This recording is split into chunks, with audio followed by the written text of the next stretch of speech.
You don't get anything. Nothing that is worth anything is given to you. You're gonna have to work hard for everything that you're gonna get, and I'm willing to do that. There are gonna be times where when you're pushing yourself, you're tired, you get frustrated, or you get overwhelmed.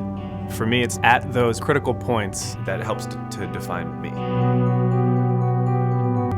I was a good student growing up, got really good grades, went to a good school. I'd studied abroad in Costa Rica, and learned Spanish, athletics, successful as captain of my teams, and still really maintained performance in the classroom while living a really full life. Moving through the school system, I have this ability, this intense form of concentration where nothing else matters. I'm not gonna get this wrong, and I'm gonna work until I know it perfectly. And it's really that work ethic that's followed me today.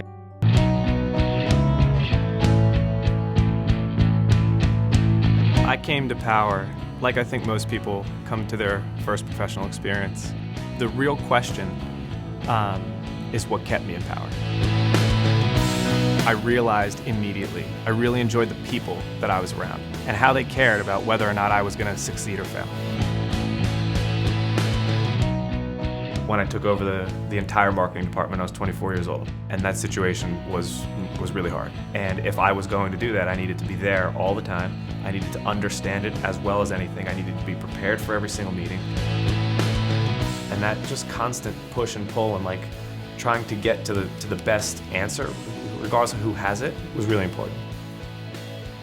They saw in me something that they wanted to be, and that I wasn't just some guy telling them what to do, but that I showed them how to do things. Looking back on it, that experience of struggling myself is why I think I can be a useful manager, is why I can empathize and why I can relate. And I did understand how people were feeling and how that can take a toll on everything about you.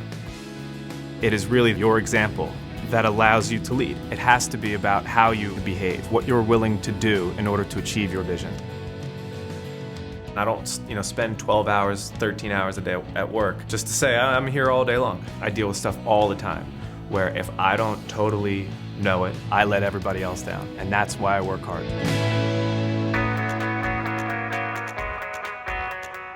There are critical points for any professional, and it's at those points whether or not you're going to push yourself to do what you know is the hardest for you to do.